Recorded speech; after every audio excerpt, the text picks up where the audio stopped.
সময়টা 1899 সালের 20শে জুন। স্বামী বিবেকানন্দ কলকাতা থেকে গোলকোন্ডা জাহাজে করে দ্বিতীয়বার পাশ্চাত্য দেশে চলেছেন। সঙ্গে আছেন স্বামী তুরীয়ানন্দ ও ভগিনী নিবেদিতা। তিনজন মিলে প্রিন্সেপ ঘাটে গিয়ে পৌঁছান এবং বিকাল 5টা নাগাদ প্রিন্সেপ ঘাটে গোলকোন্ডা জাহাজ আসে। ওনাদেরকে সেখানে বিদায় জানানোর জন্য প্রায় 40 থেকে 50 জন লোক উপস্থিত ছিলেন। সকলের কাছ থেকে ওনারা বিদায় গ্রহণ করে জাহাজে উঠলে সকলে ভূমিষ্ঠ হয়ে ওনাদের প্রণাম করেন। আর জাহাজে উপস্থিত সকল সাহেব যারা যাত্রী ছিলেন তারা তাদের এই গঙ্গার বক্ষে এরকম একটা অপরূপ দৃশ্য দেখে অবাক হয়ে যান, যা কিনা আমরা স্বামী গম্ভীরানন্দজির যুগনায়ক বিবেকানন্দ বইতে পাই। এবার জাহাজ আস্তে আস্তে এগিয়ে চলেছে প্রিন্সেপ ঘাট ছেড়ে গঙ্গার পথ ধরে।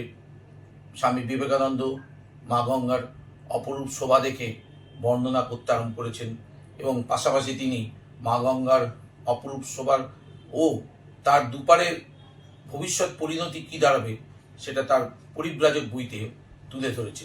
আমি এখন সেই পরিব্রাজক বই থেকে কিছু অংশ তুলে ধরছি। সে নীল নীল আকাশ, তার কোলে কোলে মেঘ, তার কোলে সাদাতে মেঘ, সোনালি কিনারাদার, তার নিচে ঝোপ ঝোপ তাল, নারিকেল, খেজুরের মাথা বাতাসে যেন লক্ষ লক্ষ চামড়ের মতো হেলছে। তার নিচে ফিকে ঘন ঈষৎ পিতাব, একটু কালো মেশানো ইত্যাদি হরেক রকম সবুজের কারি ডালা, আপ, নিচু, জাম, কাঁঠাল, পাতাই পাতা, গাছ ডালপালা আর দেখা যাচ্ছে না।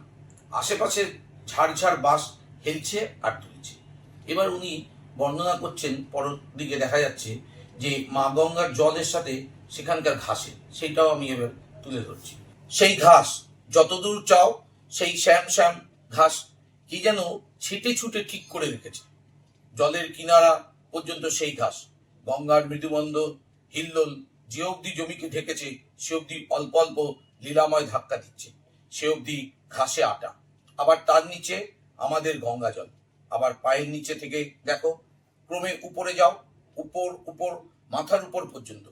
একটি রেখার মধ্যে এত রঙের খেলা, একটি রঙে এত রকমারি আর কোথাও দেখেছো? সত্যি এত সুন্দর মা গঙ্গার শোভা আজ আমাদের কাছে কল্পনাতীত। তাই তো স্বামীজি পরক্ষণে মা গঙ্গার শোভা ও তার দুপাশে এই দৃশ্যাবলী পরিণতি কি হবে তার ভবিষ্যৎবাণীও করে গেছেন তার পরিব্রাজক বইতে। এবার সেইখানে অংশটুকু আমি এবার তুলে ধরছি। বলি, এবেলা এই গঙ্গামার শোভা যা একবার দেখে দাও, আর বড় একটা কিছু থাকছে না। দৈত্য দানবের হাতে পড়ে এসব যাবে। ওই ঘাসের জায়গায় উঠবেন ইটের পাজা আর নামবেন ইট খোলার গর্তকুল। ভাবা যায় কি ভবিষ্যৎবাণী করে গেছেন। তারপরেই আবার বলছেন, যেখানে গঙ্গার ছোট ছোট ঢেউগুলি ঘাসের সঙ্গে খেলা করছে সেখানে দাঁড়াবেন পাট বোঝাই ফ্ল্যাট আর সেই দাদা বোট। আর ওই তাল, তমাল, আম, লিচুর রং, ওই নীল আকাশ, মেঘের বাহার, ওসব কি আর দেখতে পাবে? দেখবে পাথুরে কয়লার ধোয়া, আর তার মাঝে মাঝে ভূতের মতো অস্পষ্ট দাঁড়িয়ে আছেন কলের চিহ্ন। তাহলে আমরা দেখতে পাচ্ছি আজ থেকে 125 বছর আগে স্বামী বিবেকানন্দের কলকাতার মা গঙ্গার শোভা ও তার দুপারের পরিণতির ভবিষ্যৎবাণী অক্ষরে অক্ষরে মিলে গেছে এবং মা গঙ্গার শেষ পরিণতি কি হবে তা আজ আমাদের কাছে সত্যি অজানা।